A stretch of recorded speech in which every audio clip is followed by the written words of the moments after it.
mismong nilalait na no read and write daw. Nandito siya ngayon kasama natin. Ani, humarap ka na.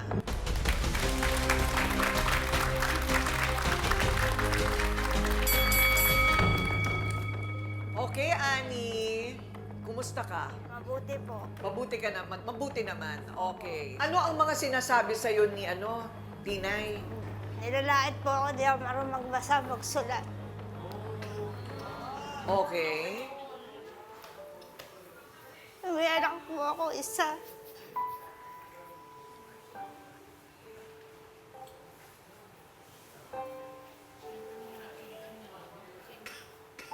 Ano pa ang mga naririnig mo na masasakit? Nasasaktan po ako.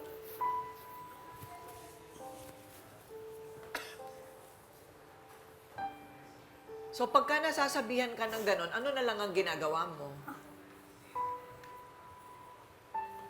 Tumatahimik na lang po ako. Tumatahimik ka na lang. Siyempre, inaano ko sa kanya. Hindi siya marunong lumaban. Hindi siya marunong lumaban. Oo. So ano ka ba? Nasisigawan ka ba? Sinisigawan po ako. Tapos yung kalagayan naman ng anak mo, Ani, bakit hindi siya nag-aral? Di marunong din magbasa, magsulat po. Doc Camille, for differently abled people, Yeah, we have SPED centers. Kahit taga Manila kayo, alam nyo may malapit po na Silahi Center doon. I think it's in P. Gomez, yung pinakamalapit sa inyo. Pwede nyong ipasok doon. We can give a referral doon. At saka yung assessment para po doon sa bata, I can do that for them. Oo. Ayun, okay. Okay. O, so yan ang panig nila, no? Hindi na daw matiis, kaya eto na. Umabot na po dito sa face-to-face. Ito naman po ang magpapatunay na walang nangyayaring pambubuli daw. Ang kakampi ni Tinay, si Lizelle, humarap ka na.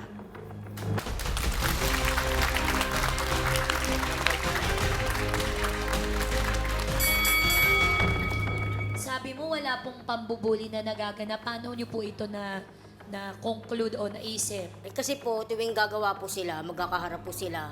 Bali po kasi to, hilig biruin ito. Bali sa kanya, lagi lang niyang binibiro to. Na siguro. Laging half ment ang Ay, biro, kasi right? ito kasi mapagbiro to. Mapagbiro siya.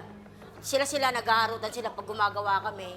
Naghaharutan sila. Anong klaseng biro? Sige, Yun nga, para example. Tulad niya, pagka nagkakamali siya ng gawa, ano ba yung gawa mo? Ayusin mo naman yan.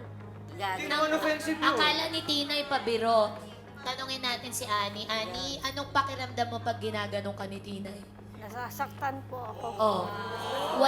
Walang rason para ang mga kagaya ni Ani ay magsinungaling kasi anong makukuha niya? Kaya nga po. 'Di ba kamalian niya 'yun, kahinaan niya 'yun, maaano pa, 'di ba? Bakit